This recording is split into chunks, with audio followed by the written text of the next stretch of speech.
Friends, ഇന്നും വന്നിരിക്കുന്നത് ടിപ്സും റെസിപ്പീസും ഒക്കെ ആയിട്ടാണ്. അപ്പോൾ എല്ലാവർക്കും welcome back to tasty curry. ഈ ചാനൽ ആദ്യമായിട്ട് കാണുന്നവരാണെങ്കിൽ സബ്സ്ക്രൈബ് ഓൾ എന്ന ഓപ്ഷനോട് തന്നെ ചെയ്ത് വെക്കാൻ ഓർമ്മിപ്പിക്കുന്നു. എങ്കിൽ മാത്രമേ പിന്നീടുള്ള വീഡിയോയുടെ നോട്ടിഫിക്കേഷൻ കിട്ടി അപ്പോൾ തന്നെ വീഡിയോ കാണാനും സാധിക്കുന്നതാണ്. ആദ്യത്തെ ഒരു റെസിപ്പിയാണ്. അപ്പോൾ അതിന് വേണ്ടിയിട്ട് ഒരു കപ്പ് പരിപ്പ് വെള്ളത്തിൽ ഇട്ട് വെച്ചിരുന്നു. അരമണിക്കൂറായിട്ടുണ്ട്. എന്നിട്ട് അത് നന്നായിട്ട് കഴുകി എടുത്തിട്ടുണ്ട്. കുക്കറിലോട്ട് ഇട്ട് കൊടുക്കുന്നുണ്ട്. പിന്നീട് അതിലോട്ട് നെടുകെ കീറിയ വെളുത്തുള്ളി, അതുപോലെ പച്ചമുളക്, കൊച്ചുള്ളി, കറിവേപ്പില, ആവശ്യത്തിന് ഉപ്പ്, കുറച്ച് മഞ്ഞൾപ്പൊടിയോടെ ഇട്ട് കൊടുത്തിട്ട് നന്നായിട്ടൊന്ന് മിക്സ് ചെയ്തെടുക്കുന്നുണ്ട്. ആവശ്യത്തിനുള്ള വെള്ളം കൂടെ ഒഴിച്ചു കൊടുക്കാം.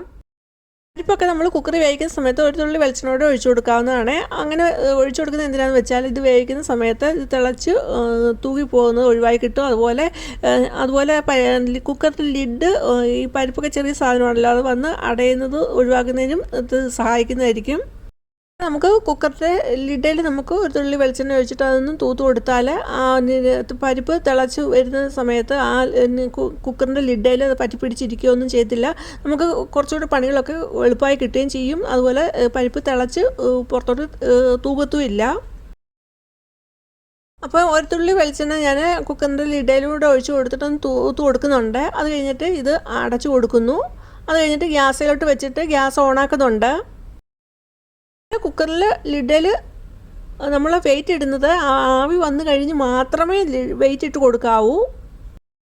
ആവി വന്നു കഴിഞ്ഞിട്ട് വെയിറ്റൊക്കെ ഇട്ട് കൊടുത്തിട്ട് 2 വിസിൽ കഴിഞ്ഞിട്ട് അത് ഗ്യാസൊക്കെ ഓഫാക്കിയിട്ടുണ്ട്. എന്നിട്ട് തണുക്കാനായിട്ട് മാറ്റി വെച്ചിട്ടുണ്ട്. മിക്സഡ് ജാറിലോട്ട് 1 കപ്പ് തേങ്ങ ഇട്ട് കൊടുക്കുന്നു. പിന്നീട് അതിലേക്ക് കുറച്ച് ജീരകം ഇട്ട് കൊടുക്കുന്നുണ്ട്. അതുപോലെ 2 കൊച്ചുള്ളിയുടെ ഇട്ട് കൊടുക്കുന്നുണ്ട്. പിന്നെ ആവശ്യത്തിനുള്ള മഞ്ഞൾപ്പൊടിയുടെ ഇട്ട് കൊടുത്തിട്ട് നല്ല വെണ്ണ പോലെ അത് അരച്ചെടുക്കുന്നുണ്ട്. ഈ കൂട്ടത്തിൽ നമുക്ക് വെളുത്തുള്ളി ഇട്ട് കൊടുക്കാവുന്നതാണ്. അപ്പം ഞാൻ കൂട്ടത്തിൽ നമുക്ക് വെളുത്തുള്ളി ഇട്ട് കൊടുക്കാം. പിന്നെ പരിപ്പ് വേവിച്ചപ്പം വെളുത്തുള്ളി ഇട്ടുകൊണ്ട് പിന്നെ ഈ കൂട്ടത്തിൽ ഇടുന്നില്ല. കുക്കറിൻ്റെ ചൂടൊക്കെ പോയിട്ടുണ്ട്. ഇനിയും തുറക്കുന്നുണ്ട്. അപ്പോൾ ലിഡ് നോക്കുമ്പോൾ തന്നെ അറിയാം നല്ല ക്ലീനായിട്ട് തന്നെ ഇരിപ്പുണ്ട്. അതിലൊന്നും പിടിച്ചിട്ടില്ല. പരിപ്പൊക്കെ നന്നായിട്ട് വെന്തിട്ടുണ്ട്.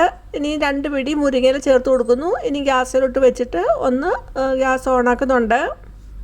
ഒരു 2 മിനിറ്റ് അങ്ങനെ മുരിങ്ങയിലൂടെ ഒന്ന് വെന്ത് വന്നിട്ട് നമ്മൾ അരച്ച് വെച്ചിട്ടുള്ള അരപ്പൂട്ട് ചേർത്തിട്ട് നന്നായിട്ടൊന്ന് മിക്സ് ചെയ്തെടുക്കുന്നുണ്ട്. അപ്പോൾ മിക്സിയുടെ ജാറിലോട്ട് ശകലം വെള്ളമോടെ ഒഴിച്ചിട്ട് അതുകൂടെ ചേർത്ത് കൊടുക്കുന്നുണ്ട്. ഇതിലോട്ട് നമ്മൾ അരപ്പ് ചേർത്ത് കഴിഞ്ഞിട്ട് പിന്നെ ഇത് തിളച്ച് വരുന്ന ആ സമയത്ത്, സ്റ്റാർട്ടിങ് ആവുന്ന ആ സമയത്ത് തന്നെ ഗ്യാസ് ഓഫാക്കണം. അങ്ങ് തിളച്ചങ്ങ് പോകരുത്. അങ്ങനെ ആകുമ്പോൾ ആ കറിയുടെ അങ്ങ് ടേസ്റ്റ് പോവും. അപ്പോൾ തിള വരുന്ന സ്റ്റാർട്ടിങ് ആകുമ്പോൾ തന്നെ ഗ്യാസ് ഓഫാക്കുന്നുണ്ട്. ഇനി ഇനി ഒരു കടു വറുത്തിടണം. അപ്പോൾ അതിന് വേണ്ടിയിട്ട് പാൻ വെച്ചു. പാൻ ചൂടായി വരുന്ന സമയത്ത് 2 ടീസ്പൂണ് നെയ്യാണ് ഒഴിച്ചു കൊടുക്കുന്നത്. നെയ്യിൽ ഇത് കടു വറുത്തിടുവാണെങ്കിൽ ആ പരിപ്പ് കറിക്കൊക്കെ പ്രത്യേക ഒരു സ്വാദായിരിക്കും. കടു വറുക്കുന്നതിന് കൊച്ചുള്ളിയും വറ്റൻമുളകും പച്ചമുളകൊക്കെ എടുത്തു വെച്ചിട്ടുണ്ട്. അപ്പോൾ നെയ്യ് ചൂടായി വരുന്ന സമയത്ത് നന്നായിട്ട് ചൂടായി വരണം. അത് കഴിഞ്ഞിട്ട് നമ്മൾ കുറച്ച് കടുക് ഇട്ട് കൊടുക്കാം. അപ്പോൾ കടുക് പൊട്ടുന്ന സമയത്ത് നമുക്ക് പിന്നെ ഓരോന്നായിട്ട് ചേർത്ത് കൊടുക്കാം. അപ്പോൾ കറിവേപ്പില ഇട്ട് കൊടുക്കുന്നുണ്ട്, പച്ചമുളക്, അതുപോലെ നമ്മൾ അരിഞ്ഞ് വെച്ചിട്ടുള്ള കൊച്ചുള്ളി, വറ്റൽമുളകും ഒക്കെ ഇട്ട് കൊടുത്ത് അതൊന്ന് മൂപ്പിച്ചെടുക്കാം. ഇപ്പോൾ ഇത് നന്നായിട്ട് മൂത്ത് വന്നിട്ടുണ്ട്. ഇനി നമ്മുടെ പരിപ്പ് കറിയിലോട്ട് ഇത് ഒഴിച്ചു കൊടുത്തിട്ട് ഒന്ന് അടച്ചു കൊടുക്കുന്നുണ്ട്. അപ്പോൾ നമ്മൾ സാധാരണ കറിക്കൊക്കെ ഇതുപോലെ കടുക് പൊട്ടിച്ച് ഒഴിക്കുന്ന സമയത്ത് നമ്മളത് ചേർത്ത് കഴിഞ്ഞിട്ടൊന്ന് അടച്ചു വെച്ച് കൊടുത്താൽ ആ കടുക് പൊട്ടിയതിൻ്റെയൊക്കെ സ്മെല്ല് ആ കറിയിലോട്ട് ഇറങ്ങി ചെല്ലും. അങ്ങനെ രുചികരമായിട്ടുള്ള വളരെ ഹെൽത്തി ആയിട്ടുള്ള പരിപ്പ് മുരിങ്ങയില കറി ഇവിടെ റെഡി ആയിട്ടുണ്ട്. ഉണ്ടാക്കി നോക്കിയിട്ട് നിങ്ങളുടെ അഭിപ്രായം പറയാൻ മറന്നു പോകരുത്.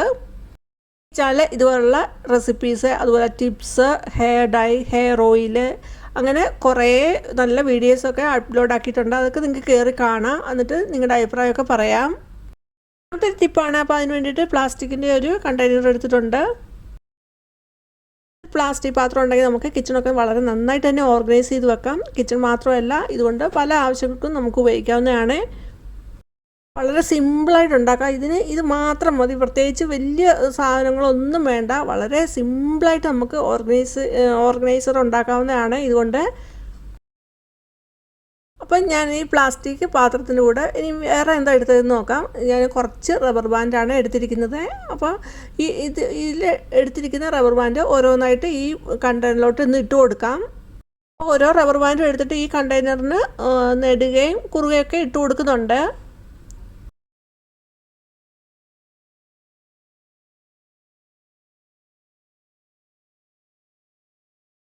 ഇപ്പോൾ റബ്ബർ ബാൻഡ് ഇട്ട് കൊടുത്തപ്പോൾ ഓരോരോ കോളമായിട്ട് നമുക്ക് ഇട്ടിട്ടുണ്ട്. അപ്പോൾ ഇങ്ങനെ വെക്കുവാണെങ്കിൽ നമുക്ക് ചെറിയ ചെറിയ സാധനങ്ങളൊക്കെ എടുത്ത് വെക്കാവുന്നതാണ്. അപ്പോൾ കിച്ചണിലെ പൊടിവകകളൊക്കെ ചെറിയ ചെറിയ ഡപ്പയ്ക്കകത്തിട്ട് വെക്കും. അപ്പോൾ ആ ഡപ്പകളൊക്കെ നമുക്ക് ഇത് ഓരോ കോളത്തിലും എടുത്ത് വെക്കാവുന്നതാണ്. അപ്പോൾ അത് ഒതുങ്ങി അവിടെ ഇരിക്കും.